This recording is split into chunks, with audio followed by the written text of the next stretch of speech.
Norm Abram's story begins in the small town of Woonsocket, Rhode Island, in the late 1940s.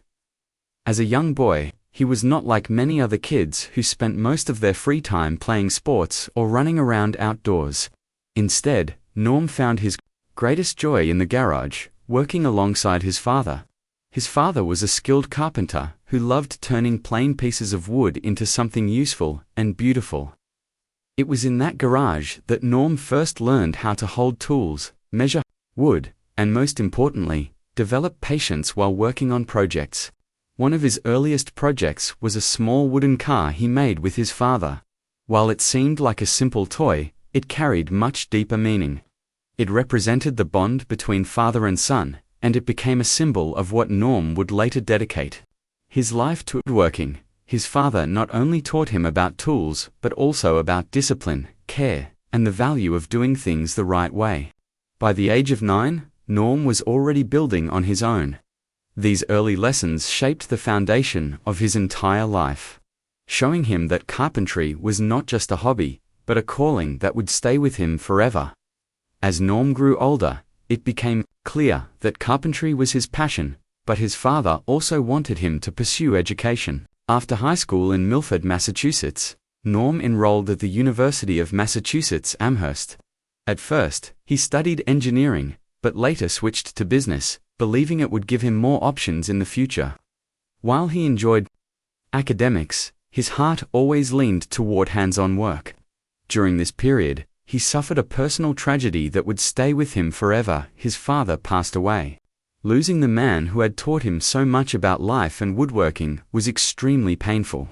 For years, the lessons from his father stayed with him, and every time Norm picked up a tool, he felt that connection. After finishing college, Norm entered the construction world and quickly proved his skills. He joined a large construction company in New England and worked hard to earn promotions. Within a short time, he became a site supervisor, overseeing important projects. But even with success in the corporate world, Norm felt something was missing. He wanted to build with more creativity and freedom. He wanted ownership of his craft. This desire led him to take a huge risk in the mid-1970s. With little more than determination, he started his own general contracting company called Integrated Structures. It was a bold move that could have failed at any moment, but Norm's reputation for quality and honesty helped him succeed. Norm's career took an unexpected turn when a chance meeting changed everything. In the late 1970s, television producer Russell Marash was renovating his home and hired Norm's company for the job. Marash was so impressed by Norm's calm personality, clear communication, and high-quality work that he invited him to appear on a new PBS show called This Old House. At first, Norm was unsure about being on television, but he agreed to help with the renovation of a Victorian home for the show. That single decision would change the course of his life forever. This Old House quickly became a national hit, drawing audiences who wanted to learn about home repairs and renovations. Norm's steady guidance and practical knowledge stood out. He explained every step in simple terms, making even complicated projects seem achievable. Viewers admired his patience and the way he made them believe they could try projects themselves. Over time, Norm became more than just a carpenter. He became a teacher for millions of viewers. He showed not only how to build, but also why each step mattered, helping families save money and gain confidence. His calm voice and approachable style made him a household name. Though he likely never imagined staying on this old house for decades, his role grew larger and larger as the years went on. In the late 1980s, another opportunity arose, one that allowed Norm to fully embrace his love for woodworking. PBS launched a new show called The New Yankee Workshop, and Norm was chosen to host it. Unlike This Old House, which focused on renovations, this new program was dedicated entirely to building, furniture, outdoor projects, and custom designs. Every episode showcased a new challenge, whether it was a simple chair or a detailed cabinet. Norm also built larger items like sheds and gazebos, showing his wide range of skills. The show became a favorite for woodworking fans and lasted for more than 20 seasons. What made it so special was Norm's teaching style. He always emphasized safety, reminded viewers to wear goggles, and broke down complicated tasks into easy steps. The shop, though it looked like Norm's personal space, was actually carefully set up by producer Russell Marosh. It had different areas for every tool and process, from sanding to finishing. Over the years, the new Yankee workshop not only taught people how to build, but also introduced them to the history of furniture making. Norm often visited museums and historic sites to explain traditional designs, connecting past craftsmanship to modern work. By the time the show ended in 2009, it had inspired thousands of viewers to try woodworking for themselves. When PBS announced that the new Yankee workshop would not produce new episodes after 2009, fans were deeply saddened. Norm himself explained that the show could have continued, but he felt it was time to stop. After 2 decades of teaching on camera, he wanted to spend more time with his family and enjoy a slower pace of life.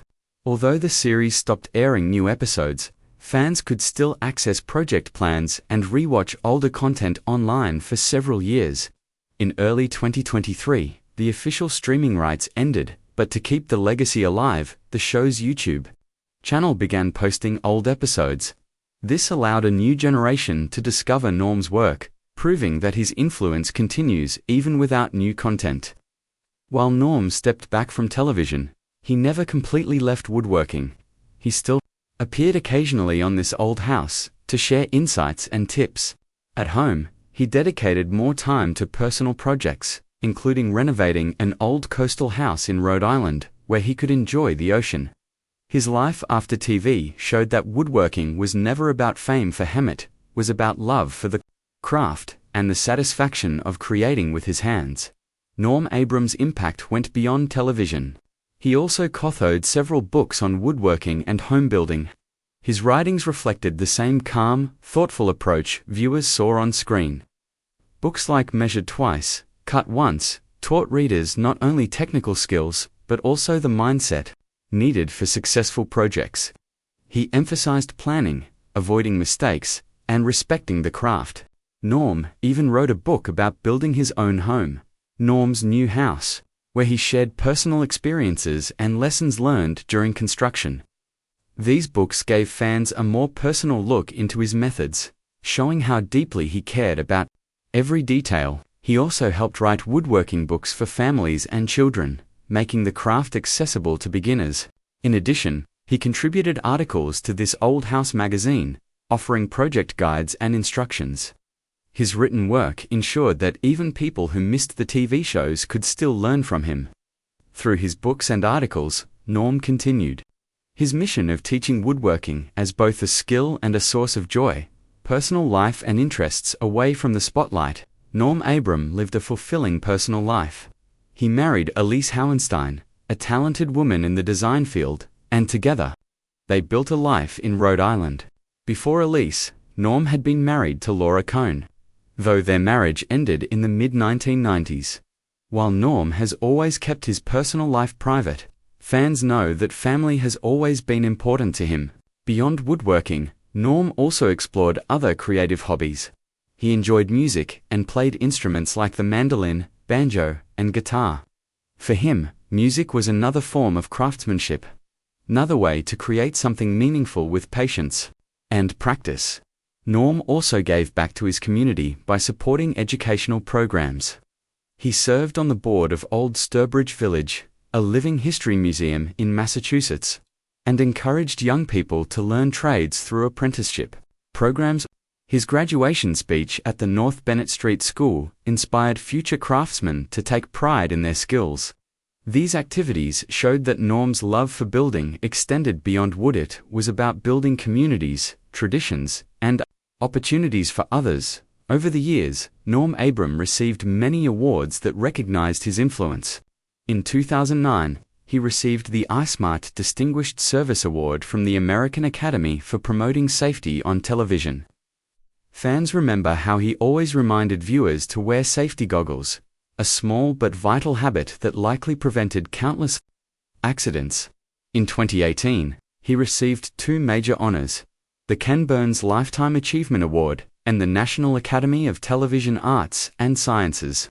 Lifetime Achievement Award. These awards placed him among legends in television, honoring his decades of teaching and inspiring millions. But for Norm, the greatest achievement was not the trophies.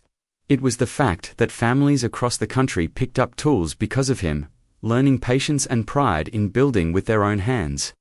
Even today, long after he left television, his influence is felt in workshops, schools, and homes everywhere.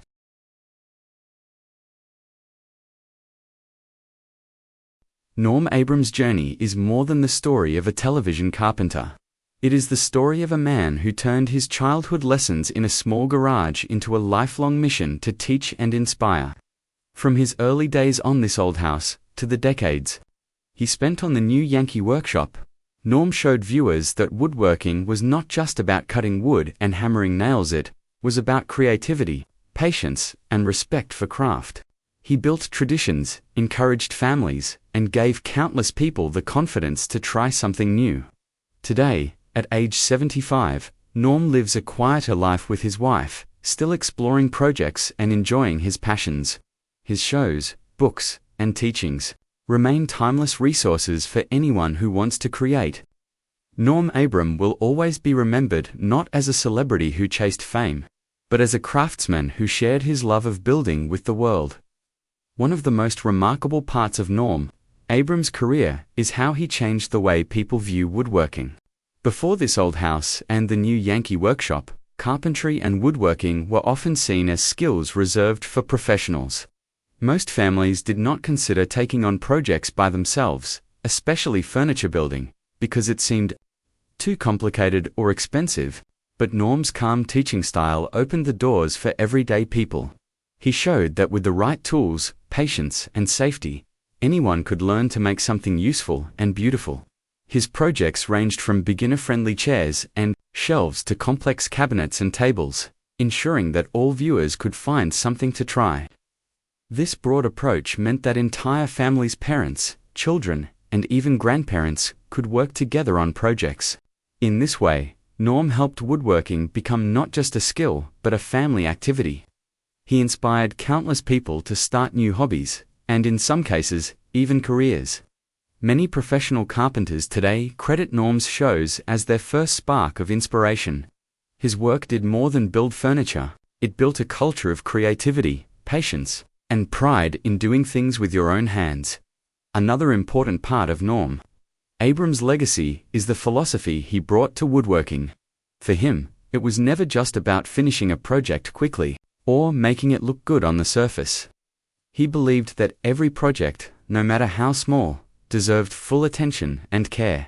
His famous advice, measure twice, cut once, became a golden rule not only in carpentry but also in life. It was a reminder to slow down, prepare properly, and avoid careless mistakes. Norm often stressed the importance of understanding the why behind each step, not just the how. This teaching approach gave viewers a deeper appreciation of the craft and encouraged them to think critically while working. He also placed great emphasis on safety. His constant reminders to wear safety goggles, keep hands clear of blades, and respect every tool created a generation of safer, more mindful builders. His philosophy reflected values he learned from his father: patience, respect for materials, and the belief that quality work lasts longer than shortcuts. Even today, fans repeat his sayings and apply his careful approach, not only in woodworking, but also in other areas of life. Beyond his television shows and books, Norm Abram also made it a mission to give back to the community. He understood that the skills he taught were not only about building furniture, they were life skills that could empower people. Norm supported educational programs that taught young people trades, including the Generation Next apprenticeship program. Through this initiative, he encouraged the next generation to take up skilled work in construction, carpentry, and design. He also served on the Board of Trustees at Old Sturbridge Village, a living history museum in Massachusetts. There, he helped preserve the tradition of early American craftsmanship, showing how woodworking and trades shaped the past. Norm also gave inspirational speeches at schools like the North Bennett Street School in Boston, where he reminded graduates, of the pride and responsibility that come with skilled work. His involvement in these programs demonstrated that for Norm, woodwork